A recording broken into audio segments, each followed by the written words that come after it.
probably get you another scholarship. You might lose a term, but I think it'd be worth it. I have work here, things to be done. In the Bible, the children of Israel did what the Lord told them to do.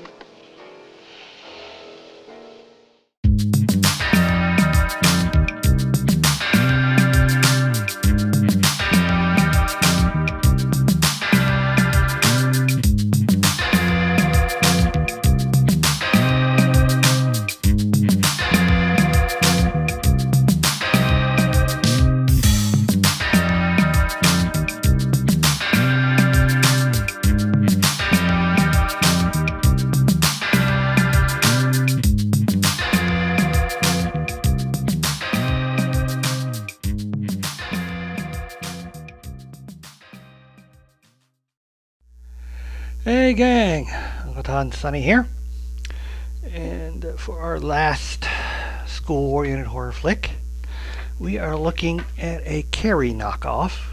Now, I know some of you would say, but wasn't that what we saw last week? Well, it was set at a school with a girl who had powers over insects.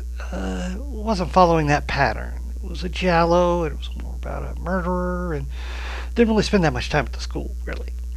But this, Jennifer, is almost a plot point by plot point reworking of Carrie. Only here it has to deal with snakes instead of telekinesis. Pretty good cast, though. We've got Bert Convy, very familiar face from TV and film. He was a musical theater star for a while on stage. In fact, was cast in Fiddler on the Roof, but when they adapted it over to film and he appeared in the film, they didn't let him sing. One of his first films was Bucket of Blood, the Roger Corman satire of beatnik art world, in which he plays the first human victim and an undercover cop.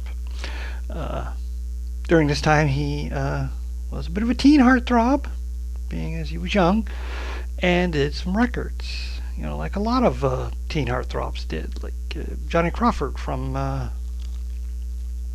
Rifleman and some others. Mostly they were, kind of in the vein of like Frankie Avalon, Venus and that kind of stuff. Although he did do the novelty song Monster Hop. If you've ever listened to my online radio station, you will have heard it pop up now and then.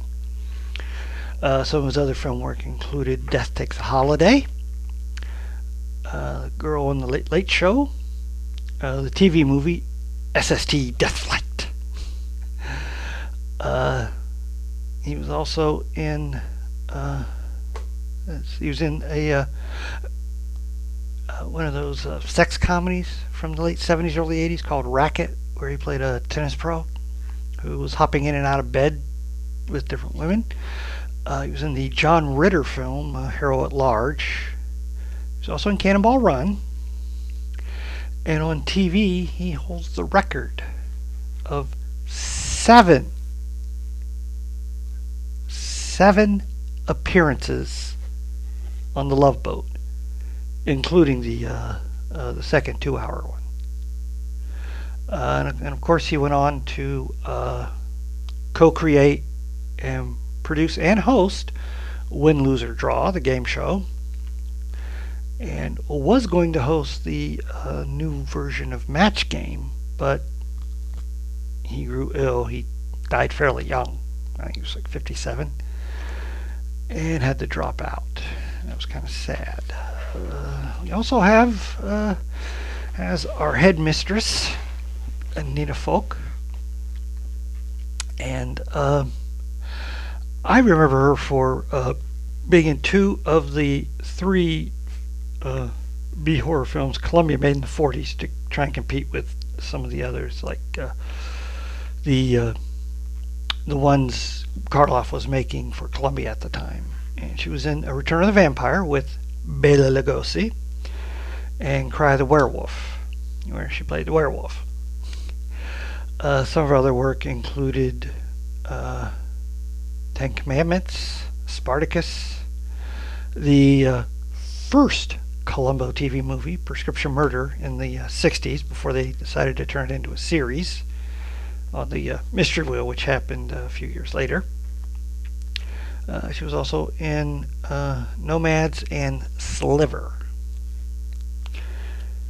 Let's see. We also have, as Jennifer, we have Lisa Pelican, who was a child star. She was in the film Julia. And as she got older, she was also in the movies Ghoulies, Lionheart with Jean-Claude Van Damme, and a film called Nasty. Playing her father is Jeff Corey, a very, very prolific character actor. I remember seeing him in the 50s in the pilot film, which became the only two-part film in the first season of The Adventures of Superman, Superman and the Mole Man. He was also in The Devil and Daniel Webster, Frankenstein Meets the Wolfman, and Miracle on 34th Street. Then, unfortunately, in the early to mid-50s, he ran afoul of the UHAC, Un-American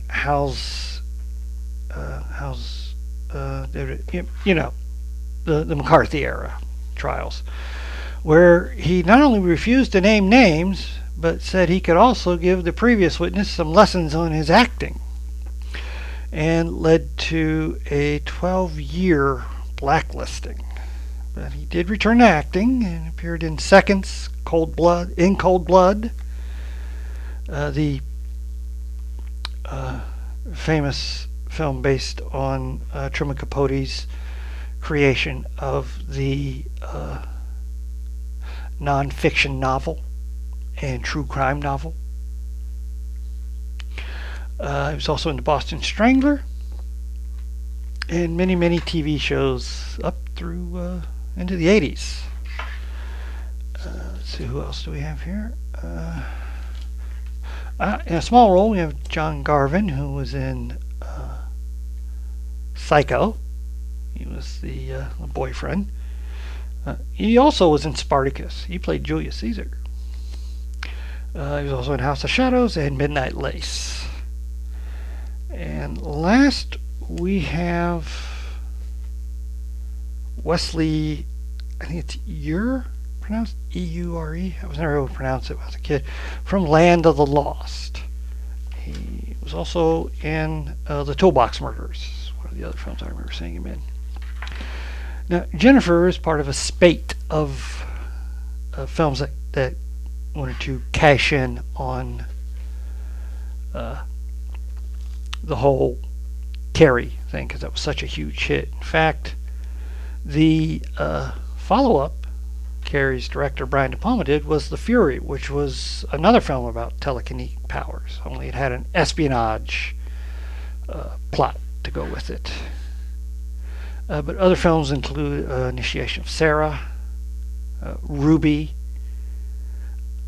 Patrick, which was about a man in a coma who had telekinetic powers.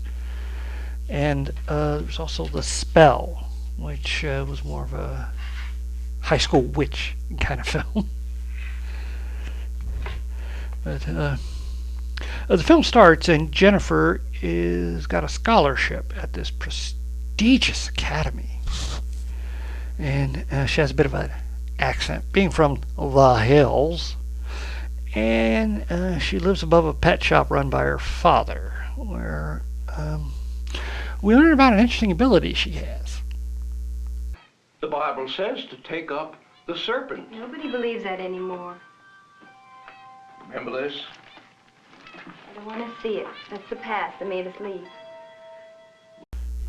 Seems she belonged to a church in the South where they handled snakes, and she had a uncanny affinity for it.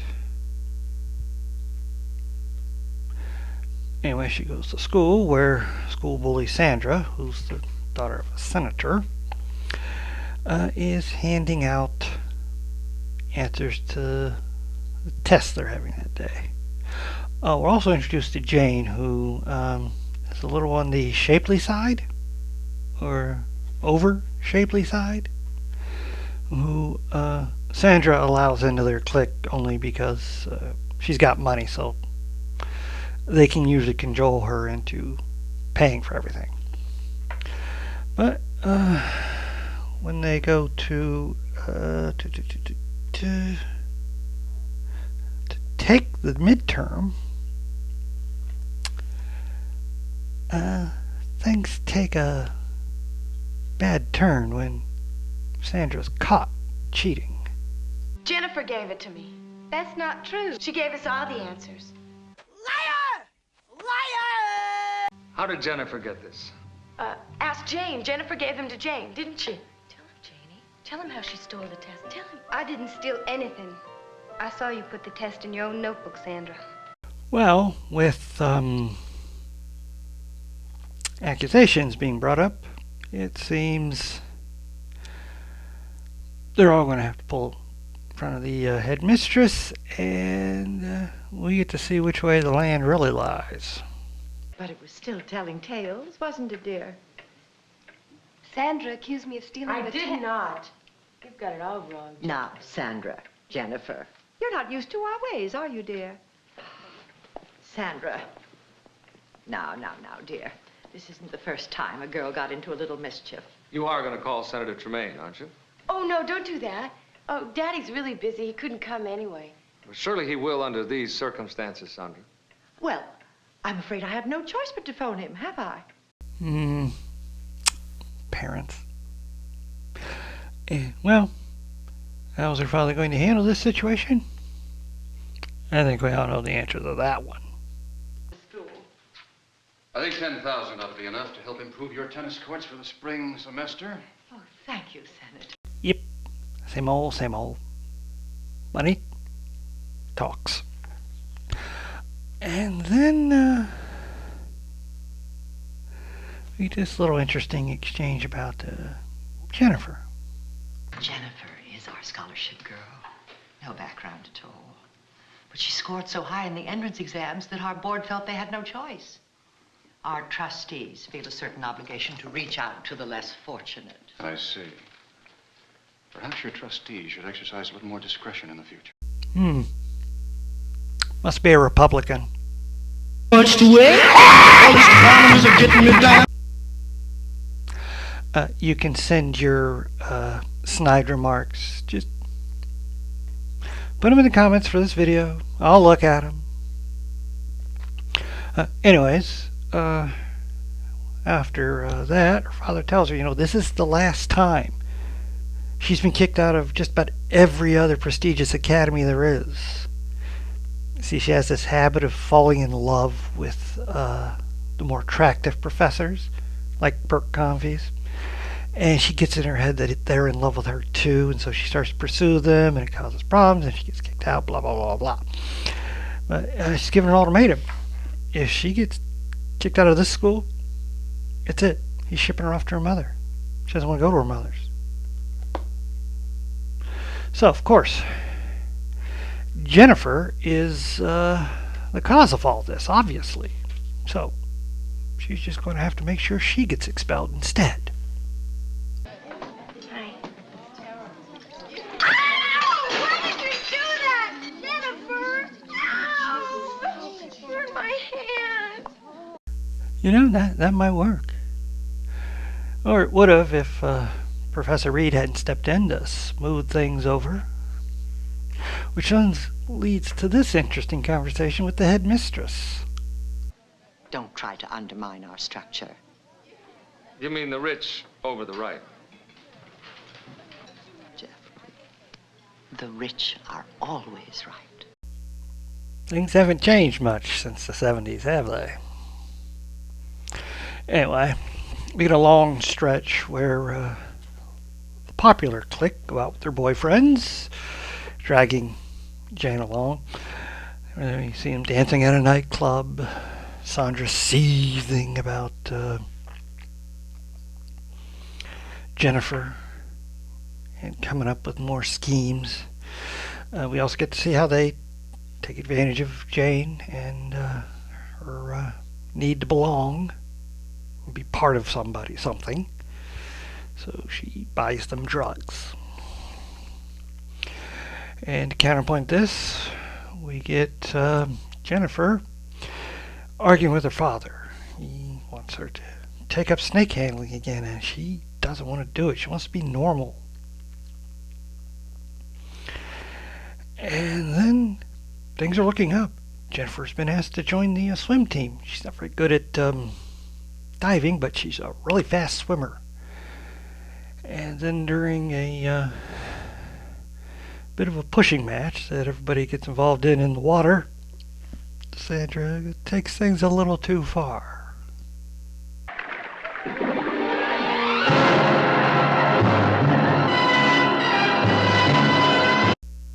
Looks like we might be having a short movie here.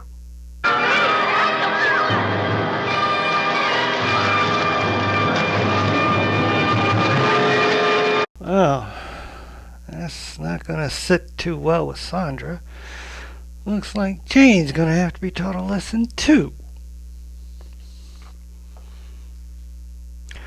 But something weird happens in the locker room.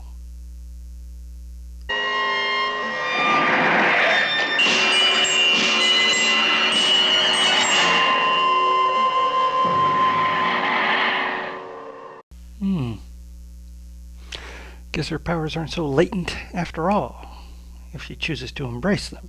But, was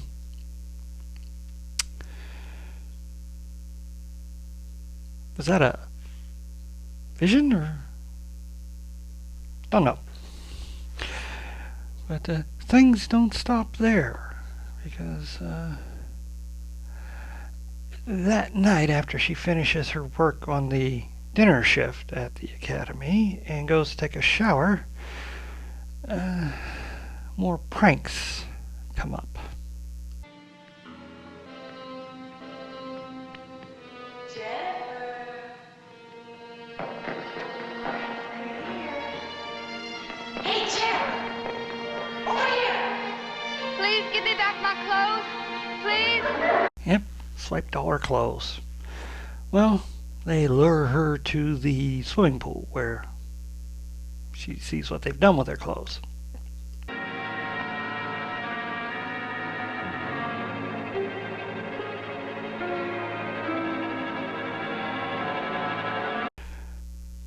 So of course she has to climb up to get them, which is where the next part of their scheme comes in.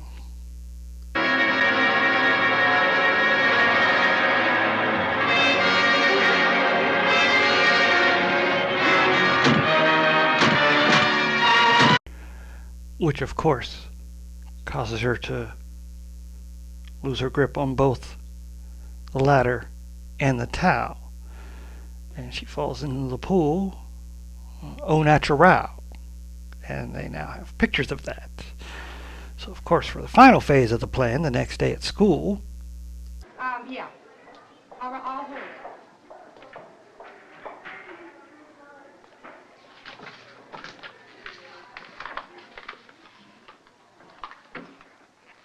nasty plan. Of course, they're hung up all for school, but fortunately for Sandra, Mr. Reed spikes that plan too.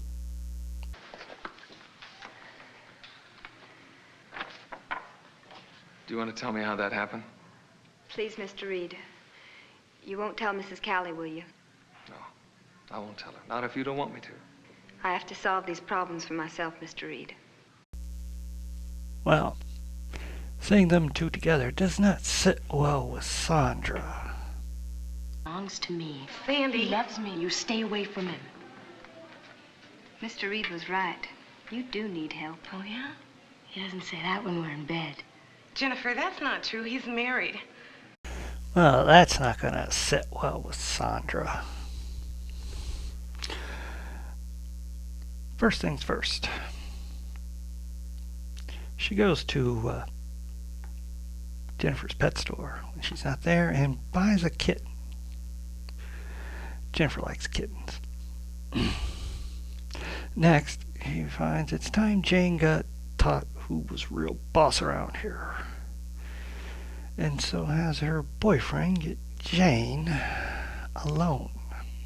Some guy says you're the best he ever had. Is that true? Dayton, I talk a lot, but I never mean it, you know? Is that true? No! Why don't you show me, huh? Oh, Dayton, come Why on. don't you show me? Yeah.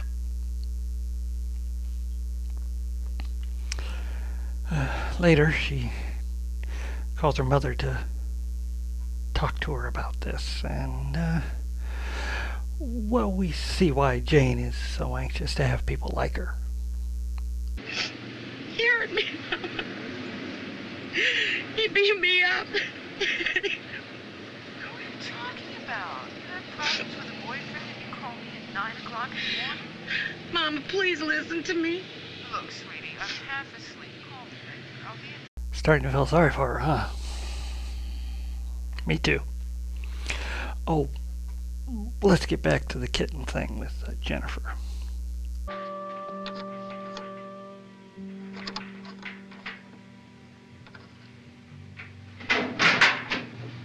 I'm shocked. Ooh. I'm glad it's fake, but still. Well, this is the last straw for Jennifer, and she decides it's time to embrace her past. Your sister, your slave of the heart, I call to you.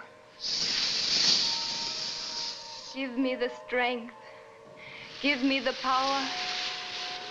Take the fear out of my heart. I don't know about you, but personally, snakes creep me out. Anyway, Sandra makes sure everyone in school knows that Jennifer killed her kitten. Even though, logically, if she killed her kitten, why would she hang it in her own locker? But it gets all her friends on her side, and it gets the teacher to lean towards getting Jennifer out of there. Meanwhile, Jennifer goes to see Jane, who had stuck up for her a couple of times. And from her, she learns, she doesn't know for sure, but she's pretty sure Sandra was the one who killed the cat. And Jennifer learns about the assault. And so she thinks she's got an ally to help her because, they both want to get revenge. And, well, they just have to do one thing to seal the bargain between them.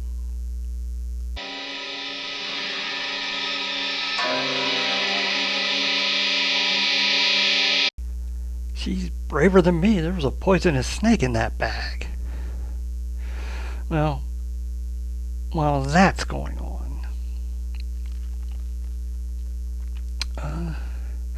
we get another interesting conversation between the headmistress and Mr. Reed. Jennifer's a troublemaker. She'll have to go. How can you believe that she killed that cat? Doesn't matter who killed the cat. Sticking up for Jennifer just doesn't sit well with the head of this school. Jeffrey, you've served a purpose here. Now, if you're not happy... Fire me? I'd be grateful. So, she's lost an ally, but she has one in Jane now. And, Reed is a little worried about Jennifer. She's been acting a little odd lately, but, wants her to be called Jenny Lou now, like her father does. But, not much he can do. He's going. Now, next part of Sandra's plan is because she doesn't want to wait for Jennifer to get expelled. She convinces Jennifer's father that they're friends, and they're doing this little thing where they're going to sneak in late at night, grab her and then take her for a breakfast. If he'll just leave the door unlocked, and well, he's not. Well, okay. Although there's been some girls bothering her. You're not one of them. Oh, no. But Sandra has not counted on. Well, there's two things she hasn't counted on. One is Jennifer embracing her abilities, and Jane, who has been taught her lesson and is now a lackey again, has told Jennifer what they're planning, so she's prepared. And they sneak in, they grab her, take her to the parking garage they usually use, breaking in this time, and decide to see how close they can come with their cars before, or maybe until they run her over.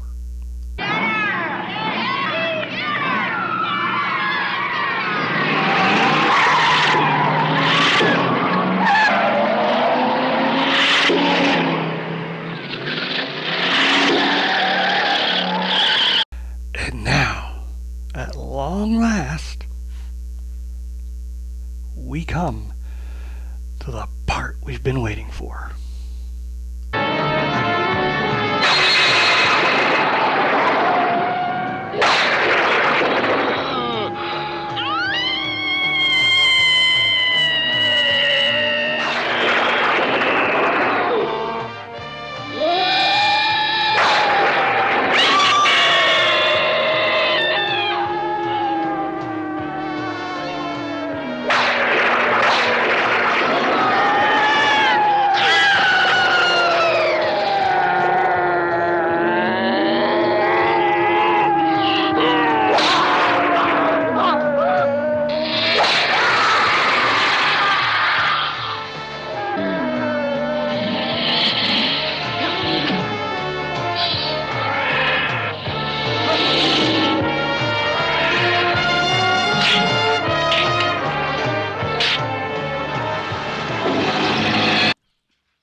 Well, seems Jane got her revenge. Sandra, of course, tries to get away in a car because she's had enough of this craziness. Oh. Remember that scene in Carrie? Sorry. Where Nancy Allen and John Travolta get their car flipped over and it explodes? Watch this.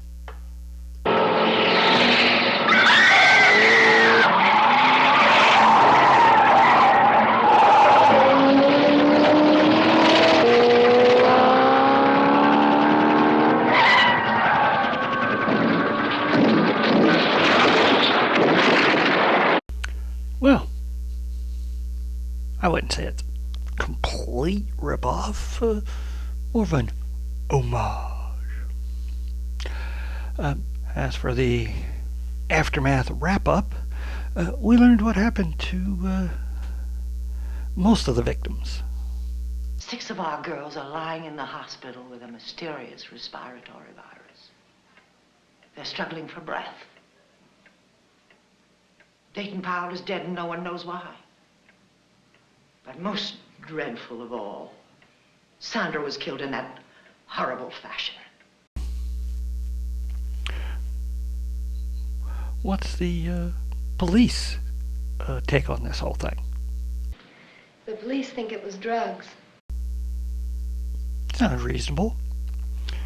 But our head mistress is not satisfied with that. You think you're going to get away with this? Well, I'm going to prove you caused it all. I have a duty to Senator Tremaine. I'm going to keep my eye on you. You and Jane both. Why do they always threaten? I think we all know what's going to happen to her.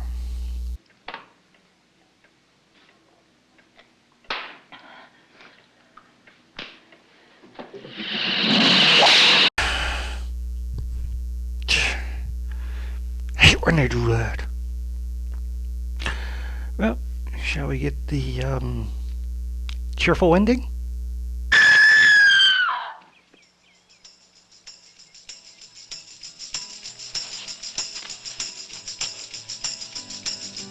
and there was much rejoicing.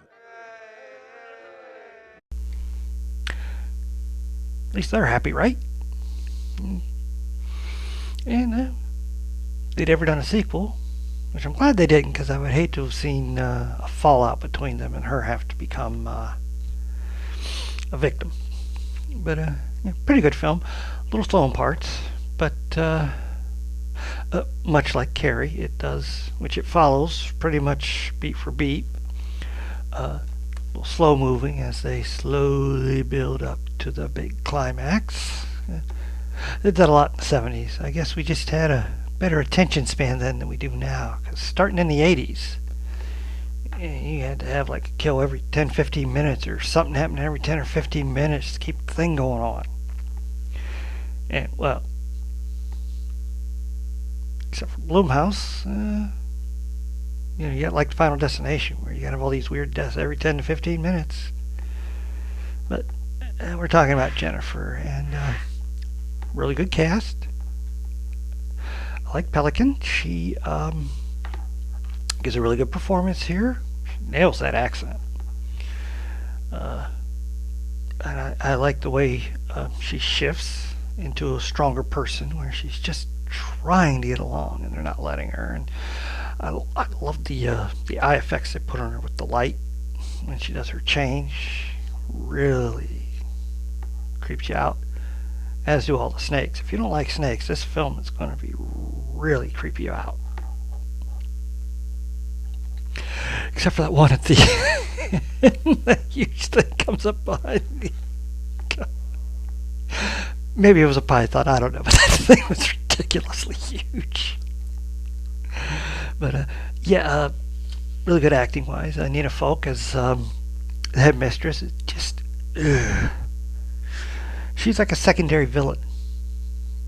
If you're rich, you're right, and if you're poor, you're nothing. And I think the only reason she even hired Dr. Reeves, because, well, he's a good-looking guy, but he's full of morals and ethics. And Burt Convey, who's an underrated actor, he's really good in this. He's sympathetic, he's helpful, gets some great snarky comebacks, and he's stand-in for the gym teacher in Carrie, but he's really good in this and stands out. Jeff Corey gets a few scenes, but he's very much a more sympathetic version of Carrie's mother, who was a little more crazy and violent. Here, he's just a little overly religious. From the South, huh? Snake handler. Bet they're Baptist. Not that that matters, I'm just making a comment. But, yeah, he's really good. And, the Sandra, the actress who plays Sandra, she's, just, you want to slap her in every scene. She's so awful. And even a little sympathetic when you meet her father, but, not sympathetic enough because of her actions. And yeah, really good film. I like this one. One of the better knockoffs of Carrie, although a little far-fetched there. I mean, the snakes just come out of nowhere without any explanation. But it's not too much of a down point for the most part. The acting and sympathy we gather from the characters, and thankfully the assault scene is off screen, which, you know, for a 70s movie, especially from AIP, you know, they did a lot of exploitation, so you almost expect them to include a on-screen assault and nudity from it and all that, but thankfully no. Going a little more prestigious here. Yeah, oh no. Good film, really liked it. And a good way to end the month here. Next month we're heading into Halloween. So, till then, please hit like, share, and subscribe, and stay after the credits for my favorite scene.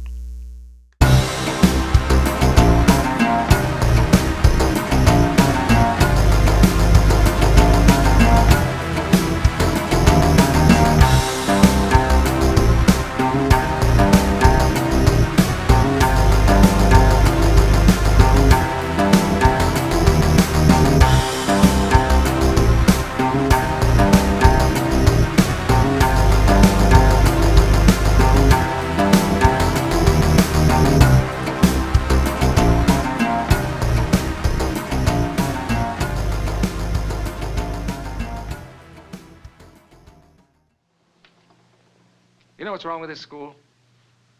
It belongs to the age of the dinosaur and the dodo. When the reptiles take over the world, you can care for their young.